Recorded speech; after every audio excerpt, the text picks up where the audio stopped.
to share and debate critical issues in food systems and sustainability. And I'm also part of Oxford's LEAP project, which is a 4-year project that's looking at the sustainability, environmental, societal and health implications of livestock production and consumption. So I'm really happy to be here. So I'm delighted also to have Tara join me today for a part of this discussion and debate. So the way it'll work is that I'll kick off, summarize a little bit about why we've been doing this course and some of the key issues. I'll then hand over to Tara to talk about her area and add to that debate, and then we can start to discuss between ourselves, and at the same time, if you have any questions, please send them in and we'll look to address those. So kicking off, Sir John Beddington, who was the UK Chief Scientific Officer, described this as the perfect storm of events, these global challenges which are hitting us in the 21st century. Around how we're going to feed a growing population without destroying the planet. And really, that is the biggest challenge which has ever faced anthropogenic Earth. And on top of that, there are numerous other challenges which face us. Of course, we have climate change, so we don't have status quo. The agriculture we know now, the plants that we use within agriculture, the livestock systems that we have, might not be pertinent to the type of solutions that we need in 20, 30 years' time. So we need to think about what sort of agriculture we need for the future, which is going to address human and planetary health. We also have, on top of this, increasing urbanization, people moving from rural communities and into cities. And this is, I believe, is a double whammy for sustainable food production. First and foremost, as people move from rural communities into cities, they change the way they eat. They move towards what we call a more Western style diet, which has higher levels of processed food, either both livestock processed foods and plant-based processed foods, and become more detached from how agriculture works and how food is produced. So that's a big change. Consumption patterns and understanding agricultural systems is a major issue of facing urbanization challenge. And of course, also we have a brain drain. If we're going to challenge, as Sir John Beddington talks about, this perfect storm, we need the best brains, the best entrepreneurs, and the best ideas in agriculture. We need people who are driving change and thinking about new solutions of how we utilize our agricultural land in the most sustainable way. And of course, as we address and look at agricultural solutions, we have and we should have red lines that we do not wish to cross. And I'm sure we'll all agree the first red line is that we don't want or need any more agricultural land. If we are going to maintain the rich Earth's biodiversity, the Amazon rainforest, the Pampinas, the steppes, we need to ensure that the agricultural land that we have is used most efficiently. And that means changing the way that we currently consume. And a lot of this debate, and this is where my research really focuses, is on the role of livestock. And do livestock actually have a part to play in food security? And of course, evolutionary, we have consumed livestock because they value the key nutrients which plants provide for us in terms of essential amino acids, in terms of micronutrients, and in terms of fatty acid profiles. But of course, because they are at a higher trophic level, they are more resource intensive. There is no doubt that livestock are more resource intensive and less efficient than plant-based foods. And therefore, there has been this polarizing debate around livestock and food security. On one side, we have our current Western diet consumption levels, consuming high amounts of animal products and processed foods. And on the other side, we have a vegan world where we remove all livestock from food systems. And both are fighting about you know, where we should be in terms of livestock production. And I think the answer is not black and white, and neither are correct. And the answer lies somewhere in the middle, possibly more towards the plant-based side than our current level of livestock consumption. So our research and the research we're doing is all about finding what the critical role and the balance is of livestock on the planet to drive planetary and human health. And of course, this needs to address many, many areas. The fact that livestock are critical parts of sustainable mixed agricultural systems. They play a vital role in utilizing land not suitable for crops, utilizing byproducts, and the fact that in many situations, plants are not always greener in terms of environmental impact. And the whole palm oil debate and the use potentially of replacing palm oil with stearate from tallow is one which should be considered if a choice towards a whole plant-based diet is taken purely on environmental grounds. And there are many examples where livestock byproducts are more sustainable than plant-based resources. So this needs to be all part of the debate. I was delighted that a group of scientists, economists, and nutritionists got together as part of the EAT-Lancet report to start looking about what a future sustainable diet would be. And I think this moves us towards a better understanding of what a healthy diet would be. I don't believe in all the recommendations, but that's part of the discussion I can have with Tara.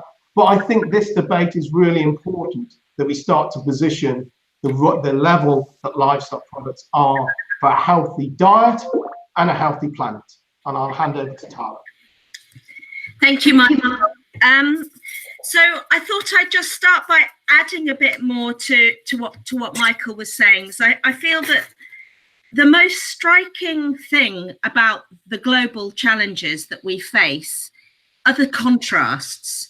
We live in this world of the most incredibly stark contrasts. We're familiar with some of the figures, the fact that nearly 1 billion people worldwide still go to bed hungry each night, whereas 2 billion are suffering from the diseases of obesity, overconsumption, and non-communicable diseases. Across that, you've got 4 million perhaps who are getting the wrong kind of food. Perhaps they're suffering from micronutrient deficiencies of one kind or another. So we have these inequalities played out in our bodies, in at the personal health level. But when it comes to food production systems, we see this even more clearly as well. So on the one hand, you have, I go to meetings where I hear about the future of farming and artificial intelligence. I hear about precision agriculture. I hear about robotic milking, vertical integration, highly calibrated systems that are automated and refined and improved by the most sophisticated internet technologies. And on the other hand, I go to meetings where I hear about people who are still scratching a living on degraded land, are still practicing very traditional pastoral systems of livestock production and consumption.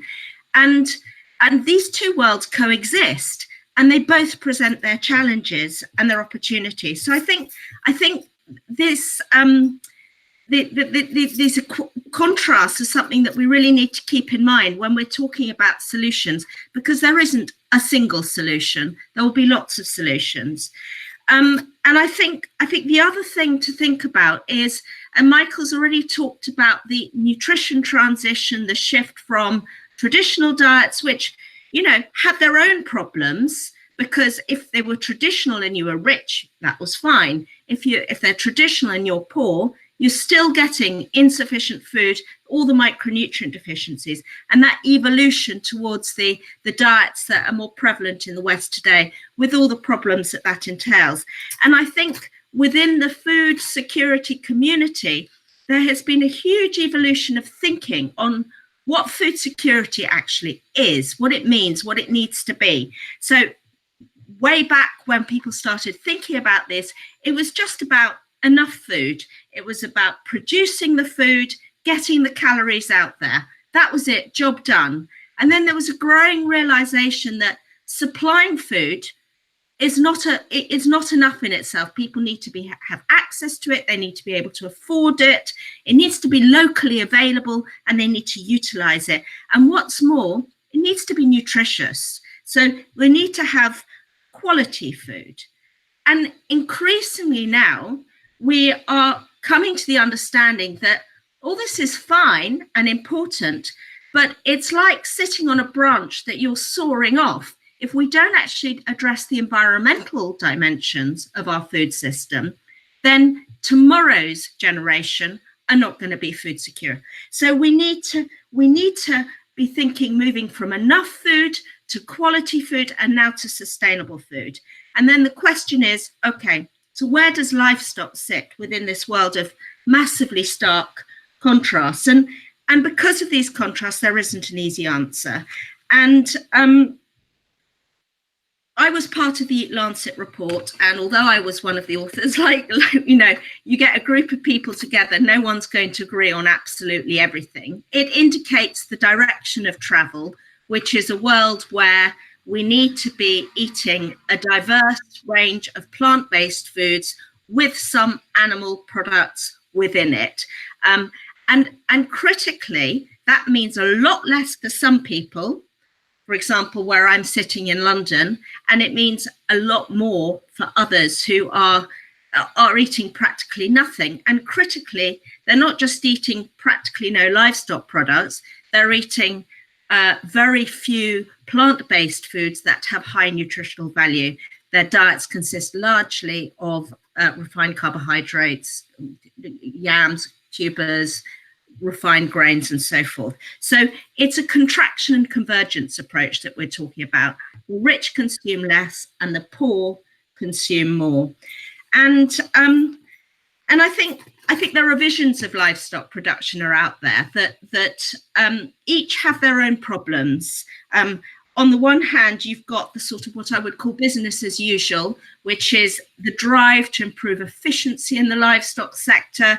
That's intensifying production systems, improving feed conversion efficiencies, shifting to poultry because they are so-called efficient. They don't produce the methane that ruminants produce, and they don't use quite so much land. That comes with a whole set of problems, such as feed food competition, which Michael talked about in his earlier talk, and huge animal welfare problems of antibiotics resistance, and they don't make use of the resource utilizing qualities that ruminants fed on grass and other byproducts make use of.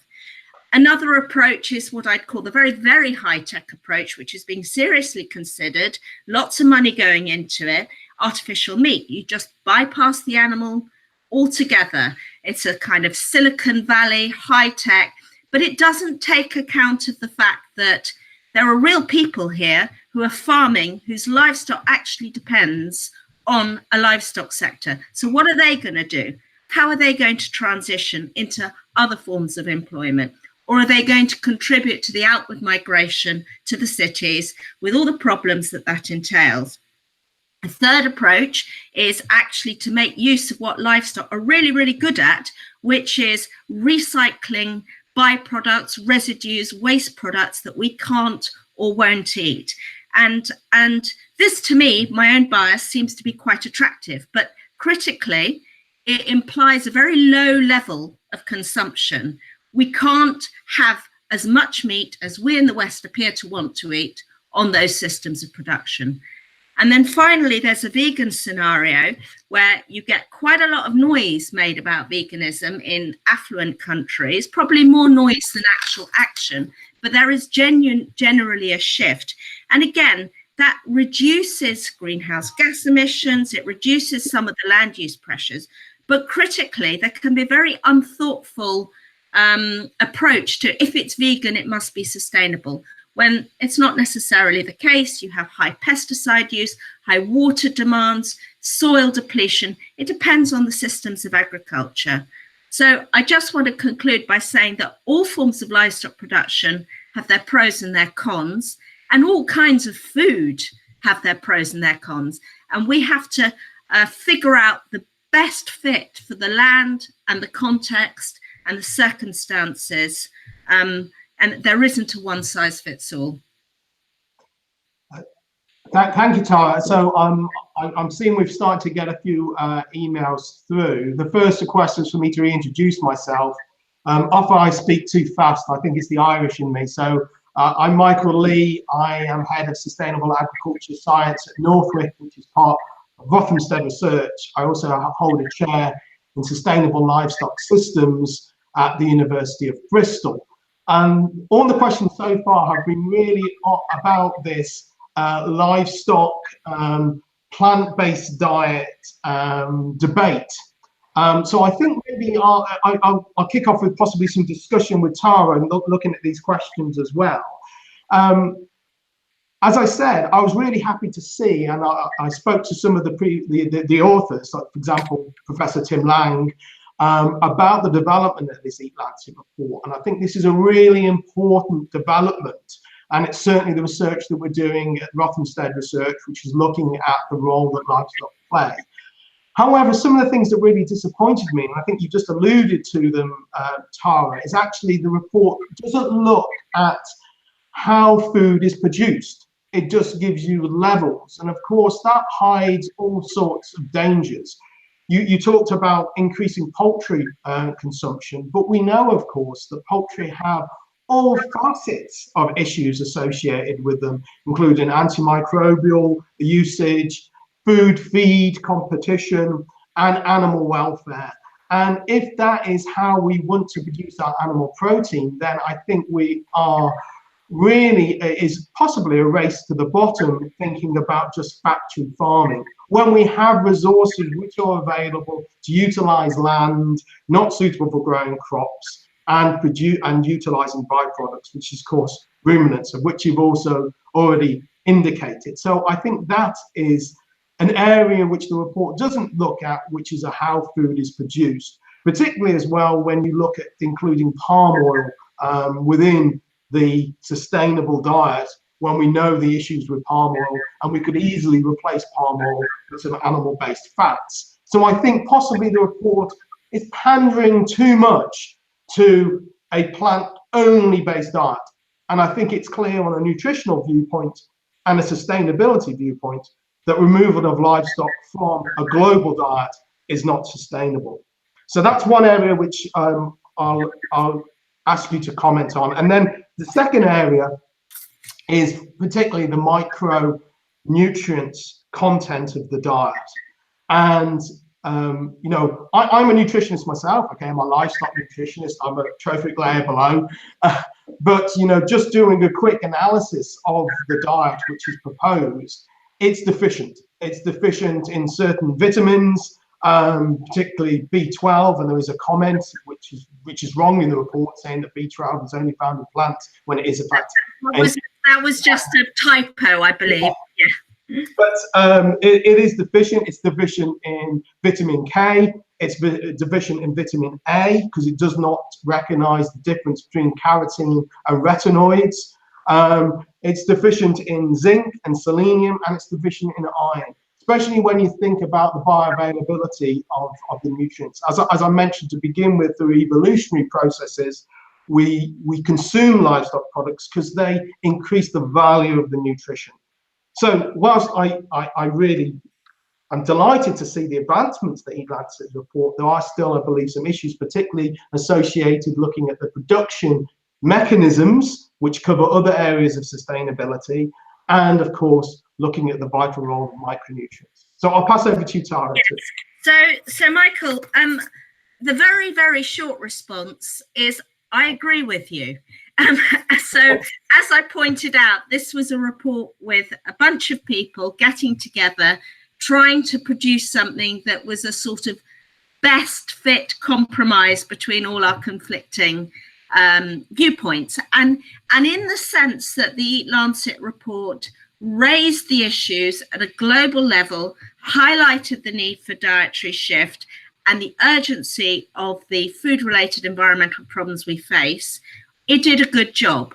I think the detail and some of the problems with the detail, I fully agree with. As I already mentioned in my presentation, I think there are huge problems with the business as usual focus on poultry for all sorts of reasons. And but I do feel that the feed-food competition issue, encouragingly, is something that people are waking up to, and they're becoming more aware that very, very simple metrics of efficiency, such as protein produced per unit of greenhouse gas emissions expended or feed conversion efficiency, are not doing the job because they don't reflect that nuance.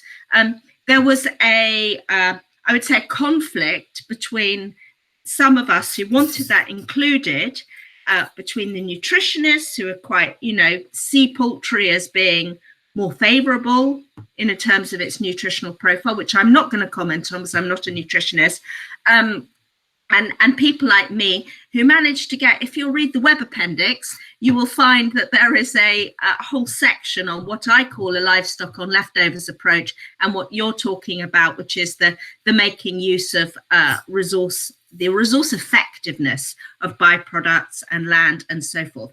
What it doesn't do, whatever way you cut the cake, livestock wise, it's going to be an awful lot less than what we in the West currently consume. So whichever system of production you're talking about, it's not going to be great.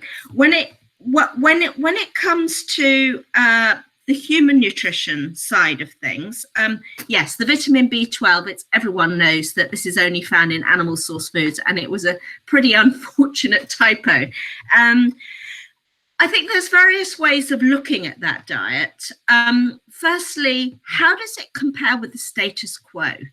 So if you are comparing that diet with an optimally nourished gym bunny somewhere in California who is has access to and has no environmental qualms, no financial problems, is eating for optimal health, they may be eating one kind of diet. On the other hand, if you're trying to compare this diet with the prevalent norms, both in the West and in many low-income countries, you'll find that it's probably an improvement. Because if you look at those micronutrients, we're deficient in a lot of them anyway. In many affluent countries, we overconsume the saturated fats, the refined carbohydrates, and so on and so forth. I would agree that it's a very austere diet, and you're going to have to be very, very careful in consuming it. And I would say, again, I'm not a nutritionist, but I share, although the nutritionists on the report did all the kind of the sums, and I share your reservations. That said, I think we also have to zoom out and think about the global challenges we face. Can we all afford to have the Californian gym bunny's optimal diet, or do we have to have a best fit diet that is better than what people on the whole consume today and that sits within these planetary boundaries? And where do we have to compromise by things like vitamin B12 fortification or plant breeding to increase, vitamin A content in certain plant-based foods? So I don't know the answer to this, but I think we are at such a level of challenge now globally that we will have to make some kind of compromises, but what we might call a compromise might actually be an improvement on the status quo for millions, if not billions, of people worldwide. And then my final point, it didn't address the processing side. So if you take, for example, a wholemeal chapati or a biscuit. They have the same ingredients. It's wheat, but they have very, very different nutritional profiles. And the difference in the nutritional profile is a result of everything that's in the middle of the supply chain, the so-called value added. And I think we need to explore that. Maybe that's a subject for a subsequent report, how we actually get the value chain right so that the word value with food actually has the right meaning. It means nutritious as well as sustainable, rather than converting wheat to a refined carbohydrate that supplies you with nothing. I agree entirely particularly on the processing side. You know, as soon as food leaves the farm, we seem to want to devalue it nutritionally before we actually consume it. And that whole rise in terms of processing, particularly refined sugars and animal product processing, is devaluing nutritionally. So we need to think more about diet, fresh fruit and vegetables, high quality food. And of course, diets are all driven by different food commodities, and collectively they increase the bioavailability of the collective diet. And you know, when we talk about, for example, protein, and this is the issue about just referring it to protein, if we look at essential amino acids, the role that livestock play is ensuring that we can utilize the plant-based proteins more efficiently, because by laws of diminishing returns, lysine methionine would be the first limiting in plant-based proteins. So therefore, if we consume a smaller bit of animal protein to provide the lysine methionine, we can utilize the amino acids in the plants so much more efficiently. So that is what, and I think one of the question that came up is that how do we ensure that we consume animal source food responsibly without jeopardizing the nutrition of vulnerable groups, particularly the young, the elderly, and the ill. We need to ensure that we develop diets which are more applicable and suitable to those, which also, unfortunately, the EAT-Lancet report doesn't do at the moment, because it's a starting point. I think there's, as you've already indicated, there's many nuances which we need to include. But also, I just wanted to make a comment as well, or two comments. First of all, I agree entirely on processing. In terms of intensification, this is a really interesting one, because we've got to be very careful not to villainize the people who are doing a fantastic job, which are the farmers providing the food. And of course, we're not doing that. But the reason why we've got the agriculture that we've got is because, you know, post-war, as you said, dig for victory, we need more food, intensify, you know, and that was the agriculture we got. And it was soon decided, actually, you know, we've probably got enough food. We need to change the way that we farm, move away from chemical agriculture and intensification, rediscover biological agriculture, interaction of livestock, plants, significantly more legumes, a lot more pulses, nitrogen fixings, delivering soil fertility, utilizing manures, interacting between livestock and crops. And that's the agriculture we should have gone down, you know, 20 or 30 years ago, but we didn't. And so we relied then on common agricultural policy, and we relied on funding farmers not to farm, but still having their intensive system driving the food production. So not utilizing our systems. So the agriculture we've got is the one that we've asked for, politically and financially. Now we need to help farmers change the way that we farm. And that also means, you know, we're going to have a balance. And this is the issue, because, you know, the easiest thing we could say is food needs to be more expensive. But of course we can't say that, because, you know, we're going to have a whole group of people who do not have control of their purse. So we're going to need cheap food. But how do we balance those across a more sustainable food production system and the levels that we need? So looking about what we need to consume for a healthy diet, I agree, is the starting point. So does that mean, you know, and people think, okay, I'm always anti-poultry and I'm anti-monogastric livestock. I'm not. I believe they have a vital role to play. But utilizing byproducts and utilizing waste. Chickens did not evolve to consume soybeans.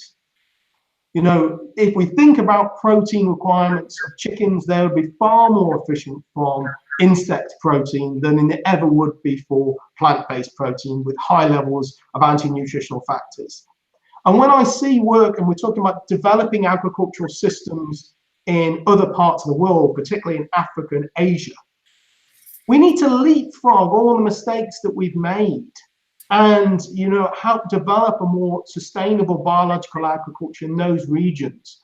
Looking at the role of the poultry play, unfortunately, I see sometimes, you know, that we're developing the errors that we made already. For example, battery cages coming in to certain parts of the world for poultry production, when we should be past that. And more, we need to think of more integrated livestock and animal systems, as you made the point about soil health, and how we can deliver that. Mm-hmm. I'd like to also notice that I've got a question which sort of speaks to your points, Michael. So there was a question that came through that said, Tara, you presented two different worlds, one of too much and one of not enough. They require different approaches, but they're not separate. So how to deal with that? And I think that does speak to Michael's observation that after the Second World War, there was this drive to deal with the not enough question and with the big focus on production, which has got us into the which was a solution up to a point until it started to become a problem. And the same with the Green Revolution and so forth. And I think, I think it's a difficult question because there's something within human nature that wants more. So no one, you know, people, if something is successful, you're going to do more of it. That's just the sort of the way we seem to be wired. So I think we need to rethink our definition of what more actually means. So rather than focusing on more calories, more tons of wheat, whatever it might be, we might have to think about more nourishment, or we might have to think a more enhanced environment. And then we have to think about the signals and the incentives within the economic and within the regulatory frameworks that govern and influence the food system.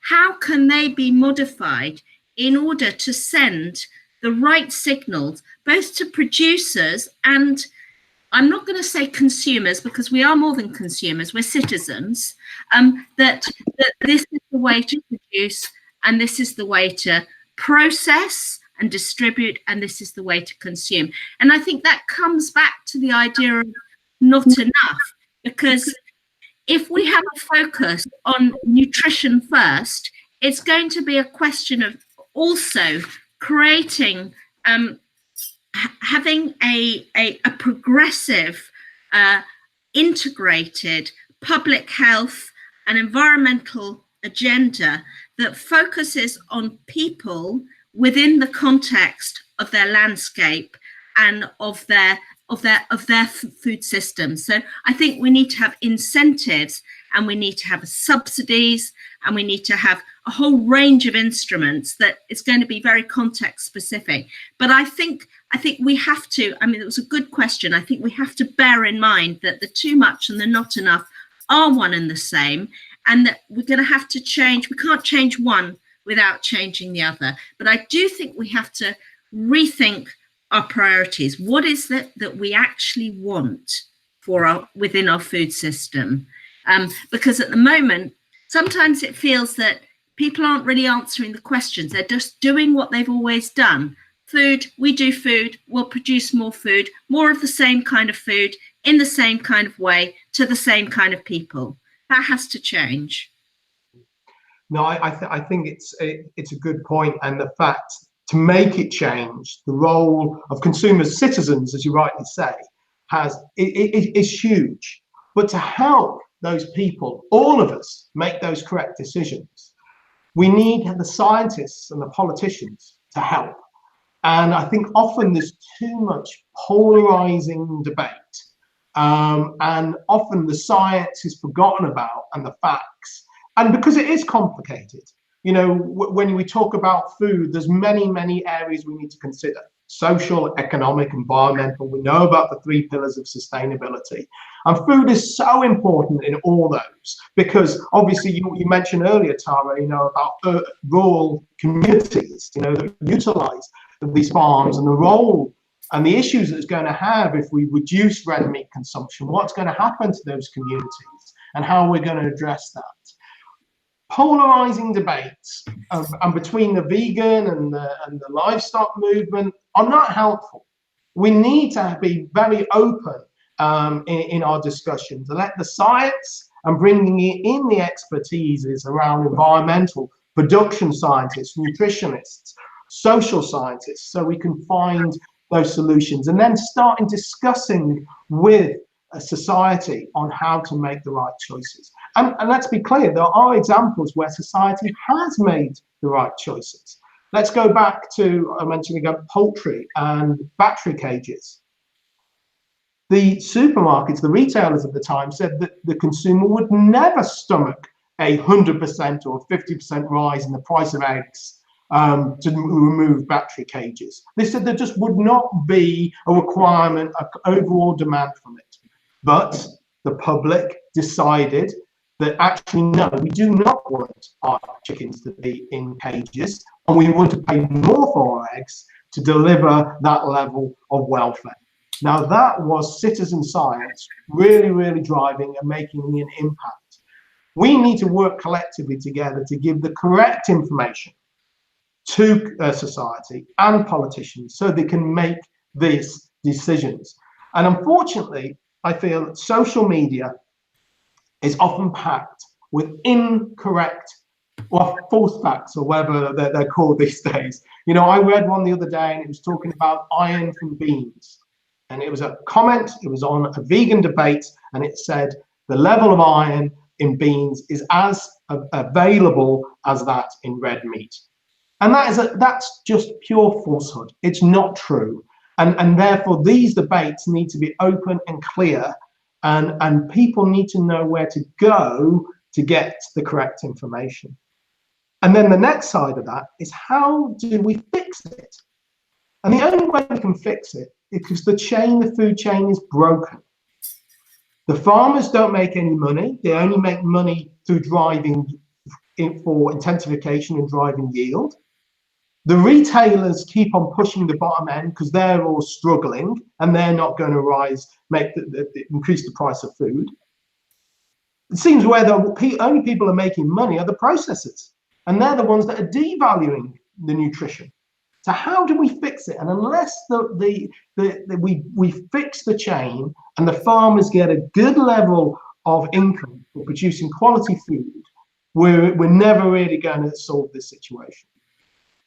Yeah, I'd just like to come back on that. Firstly, on the social media. I mean, the problem with social media is that this goes much wider than food. This is a problem that as a society we have to tackle, and frankly, I have no idea. But you know, it's the spreading of fake news is an endemic problem. Just want to go back to Michael's points about farmers, and I suppose that the point I want to make is that the link between production and consumption is not a straightforward one. That most of the hunger and the insecurity in the world is not a consequence of there not being enough food. It's a consequence of not being able to access and afford enough food. And most producers are also consumers. There are actually very few people living in this world today who are entirely self-sufficient. They need money, they need income. So the question is, how can farming provide a livelihood? And it doesn't mean that farming has to produce food. Obviously, food is an important part of it, but it's not the only part.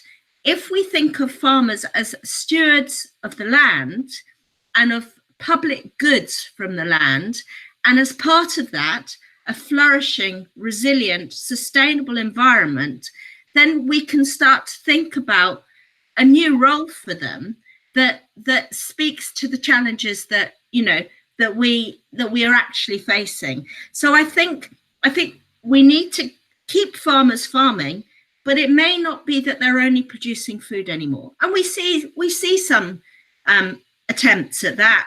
We're talking, you know, some changes in the common agricultural policy in Europe, but I know that many people are not within Europe. We see attempts with things like payments for ecosystem services that have, you know, mixed success. And but the fact that the success is mixed doesn't mean that we shouldn't be experimenting and trying these new approaches to trying to incentivize farmers to be producing things. And I think the other thing that we have to think about is that if we're having farmers on the land producing livestock, then in order to keep afloat financially, it's very, very tempting to produce more, to rear more animals, and with all the problems that entails, if we change the incentive structure and we're thinking about the quality of the meat, we're thinking about the returns to the farmer, then I think we can move away from a focus on more. So then we go back to the question of price, and Michael's absolutely right. It's all very well to sit in, you know, in an affluent developed country and say, well, food's too cheap, we need to raise the price of food. I mean, even in the UK, we have people going to food banks who actually can't afford to eat or to eat well. But if you zoom out to a global perspective, that seems a very difficult thing to be able to say. That said, I think we need to change. We need to change the pricing of food so that certain foods are cheaper relative to other foods. And I do think that we will have to live in a world where animal source foods are going to become more expensive. And that also goes for refined processed foods, which also need to be more expensive. So then you get to the question of what do you do about people who are spending 70% of their income on food? And that means 30% for everything else, education, housing. You know, you can't up the price of nutrient-rich foods like that. So then you're going to have to be thinking about social support systems. So there isn't going to be a one-size-fits-all approach to this. And there are going to be the need for very, very careful, nuanced, locally appropriate policy solutions. So I guess the points I just want to make is that the production consumption link is a complex one.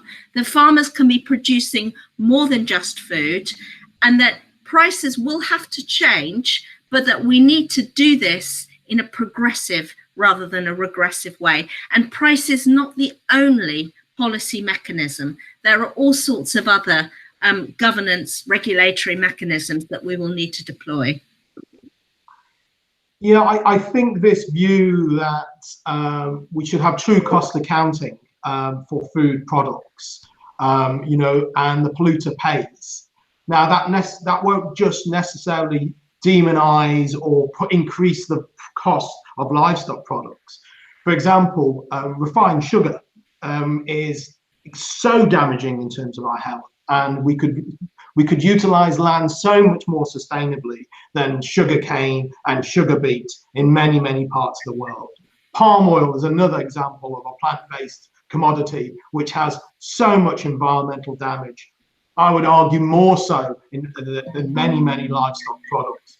And therefore, if we're thinking about levels of taxation or costs, then there's many, many plant-based production systems. Alcohol is another one. You know, growing fields and fields of barley for alcohol production, and at the same time the eye always seems to be focused on livestock. I don't think that's balanced at all, and and particularly when livestock play a key role to certain key nutrients in many, many parts of the world which are deprived of those. You said yourself, Tara, that we're deficient in key micronutrients. We're deficient in iodine, we're deficient in selenium. across all of Europe and in many, many parts of the world. And the major reason for that is we're not consuming enough milk like we used to, because of this rise in sugar-rich beverages. So this view that it's all livestock product, I disagree with. I think that we're going to have to really think about true cost accounting, the polluter pays, and the health benefits need to come through. And we need policy, and we need politicians to be clever, to think about food management and access to ensure that they get that people who cannot afford higher quality food actually do get access to it. Now, whether that is some sort of scheme to ensure that they get a reduction or coupon scheme, I don't know. But there needs to be ensured that everybody has access to high quality food, and there shouldn't be a differentiation between plants and livestock, because there's many plants that are as damaging, if not more so, than livestock. I also wanted to get back to another comment, which I don't think we've mentioned, but I think you've alluded to it. Of course, the issue is access to food, but also waste of food. And the fact that we waste way too much food in the West, particularly in our either refrigerators or at the restaurants or on our plates. We're not valuing that food. And in low to middle income countries at the farm level, where disease, climatic conditions are influencing them. And a question has come in about a blueprint of food across the globe, of where we should produce food, where we maximize utilization of resources and minimize waste, so we balance it and those levels. So I think that needs to be done, but that is complex, because we could do it as a scientific exercise and we could get a lot more nature and different papers, of course we could. But unless we've got politicians and unless we've got the UN driving these changes, these mandates, it's only a paper exercise. Mm. Yeah, I agree. I mean, coming back to the question of waste, and I think that, you know, there isn't a single academic paper which doesn't factor in waste as a priority, because it can't be done without addressing waste. But, you know, we go back to the fact that it can't be done without addressing consumption or production. So it's a whole kind of triumvirate of approaches. What I find interesting about the waste question, though, is that, for example, the food industry really latched onto waste because they see addressing waste as the kind of public, it's the kind of corporate friendly face of behavior change. Everyone can get behind the need to reduce waste, and to an extent it saves them money, so they like it.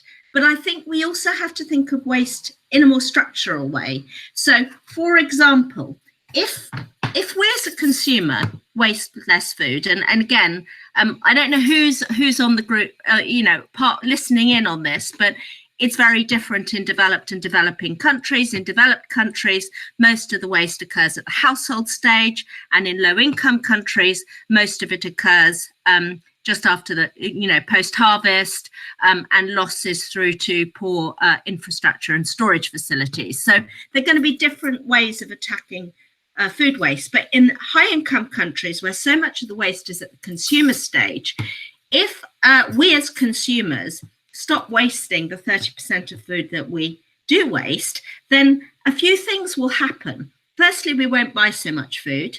So what are supermarkets going to do with that? How are they going to keep their profits afloat? They're obviously going to have to sell us other things to keep going. And those other things may also have a high environmental impact, high carbon footprint, and so forth. So we need to think about some of these more structural things. Another way of looking at it is to say, well, I buy 30% less food because I'm wasting less. Oh, good, I've saved some money. I'm going to go off, fly to Berlin for a weekend with the saved money, which is again going to offset all the gains. So I think when we think about all these problems, we're talking about livestock here. And of course, we shouldn't be just talking about livestock, we should be talking about food. But even if we're talking about food, we shouldn't be talking just about food. We should be talking about consumption across all our areas of life. And of course, again, this reflects this too much and not enough problem that we have, that we can be talking about using the saved money to go to Prague, and someone else can be using the saved money to send their kids to school. And of course, there are going to be very, very different impacts associated with those two things. So, yeah. Anyway, I think it was just a point. There was just a question that I have noticed coming through that says, Tara, I'm somewhat confused by your statement. Farmers do not have to produce food. Could you elaborate? That's not quite what I. Let me just clarify. So, farmers produce food for sure, but they are stewards of the land, and when we have to think about if we move away from thinking about farmers have to produce food in terms of tons of wheat or tons of sorghum or tons of beef, and we think actually farmers are there to produce good nutrition for the population, that's already a richer understanding of their role. And then when we think actually farmers have this land and their role is to produce not just good nutrition, but environmental sustainability. So some of the land can be used not necessarily to produce food, but to produce biodiversity, to produce water filtration services, to produce microclimate regulation. So there are all these other public goods that farmers have the power to provide through their management of the land and the resources they put into it. And if we incentivize and reward them, not just in terms of how many tons of wheat they produce, but for producing this broader and richer set of public goods, both foods and non-food goods, then I think we're thinking more systemically about some of the solutions that we're trying to create. So I hope that makes it clearer. Yeah, I think that's a really important point, Tara, that, our farmers are custodians of land, but deep down, they want to produce food. That is where they get up in the morning, And I've had this debate, a lot of my good friends are Welsh hill farmers, and they produce a fantastic product, upland lamb, and it's going through a really, really difficult time. And I've had some discussions around in the vegan movement about that we should remove all these sheep from the uplands completely. But, those uplands are there. They provide a fantastic, I would say, sustainable resource. We've got to think about levels of consumption. We've had this debate, of course, but also it gives access to the land. I know the hard work that those farmers have in maintaining access, public access, availability. You're lucky enough to live in London, Tara, but if you had access to the countryside that we do, which I'm sure you do, you can get in your car and you can drive, you can come and see the beautiful resources that we have in this part of the world and globally. The role that livestock farmers and farmers have is critical. I totally agree, but I think it's an unnecessary polarization to say there's business as usual or veganism. Of course, and I know, we both agree it's not as simple as that. There are probably too many sheep in the UK. I think we could be taking some of them, but not all of them, off the land. Or we might look at different kinds of mixed species grazing, which can deliver different kinds of ecosystem services. So I don't think it's a question of either or. It's a question of where do sheep enhance, sustain what we have, and where might we have them in the wrong place or at the wrong stocking density or managed in the wrong way. So I think there is room for kind of compromise here. Yeah, it goes back to that blueprint of land use and land use resources to provide high quality nutrition and planetary health. And there are areas where sheep grazing are going to be extremely beneficial. I agree. There are going to be places where actually removing the sheep are also going to be beneficial. And of course, the balance of sheep consumption in this part of the world has been going down over years. Sorry, excuse me. but because we've been looking at poultry, but we've already had that debate. Obviously, poultry is possibly not the complete best strategy in terms of livestock production and livestock protein, and possibly we need to consider some other resources and the balances between red meat and poultry. I've seen a question which has come in about insect protein, and possibly this is one that we could end on, because I mentioned about insects for poultry consumption, and I think they are a really good sustainable protein source. What is your view, Tara, on insects in terms of human food? So again, they are kind of niche fashionable in parts of London, for example, and they usually come in the form of some kind of Nourish power bar thing that you use after going to the gym. Now, this is not a solution. This is a snack product. This is not a contribution to global sustainability. And it's a classic example of somebody doing something that is kind of got a sustainability badge, but is actually not solving the problem. I think insects do need to be taken seriously, either as a feed source or as a human food product. But if it's a human food product, then it needs to play a proper role in a proper diet. And also, I think we have to differentiate, because some insect production systems are really not, they require quite a lot of high energy inputs, perhaps temperature controlled heating. So we have to think about, you know, there's never going to be sort of, we wave our hand and say, oh, it's insects today, and that's the solution. There's never a solution. We have to look at what the options are and try and see how and if they work, and think about it systemically. Yeah, I think there's some really great points there, because I fervently believe that in the West we are not protein deficient. So therefore, looking for protein replacement is crazy. We have some really, really great resources of protein, and we're saying we need to consume less of them. So why do we need a protein replacement? In other parts of the world, then yes, they have a vital role to play where it's not as easy to produce high quality protein. And so they can have a key role to play there. I think they have a role to play in replacing in replacing plant-based protein for monogastric livestock. I think there's a critical role to play there. But I argue about this protein replacement because we've already talked about, the EAT-Lancet report has clearly shown, actually at the moment we're consuming too much protein. I also agree completely with you, Tara. They are not without issues. One of the there's numerous issues in terms of insect farming. I'm a member of the European Federation of Animal Science, and we have an insect commission there, which is looking about the future and the potential of insect farming. And they raise many, many issues, as you so rightly say. It's not just put in organic waste and you get insects out. There's many, many different control mechanisms. There's issues with fungal pathogens affecting the spirochetes of insects. They're a fantastic battery for accumulating cadmium. So they just take on the cadmium. They're just like tuna accumulating mercury in fish. Insects just build up cadmium in their bodies, and they take it from all on the feed and concentrate it up. So they come with major issues. So I don't think they're the golden solution. Possibly some people believe they will be. Yeah.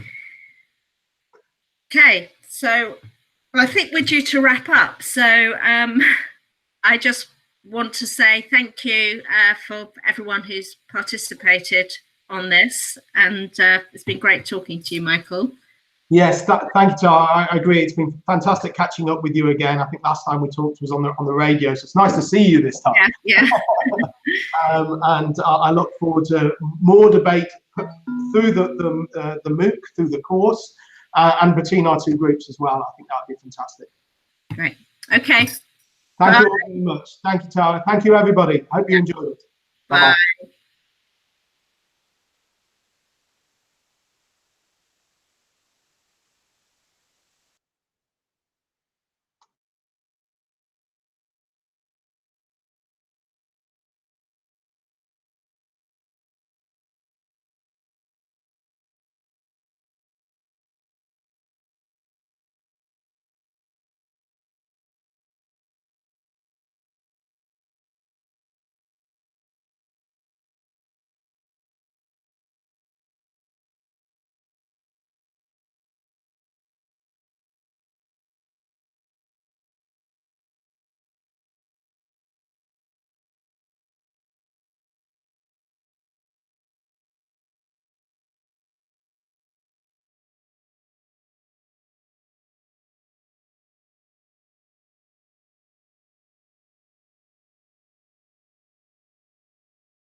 Hangi ne kadar?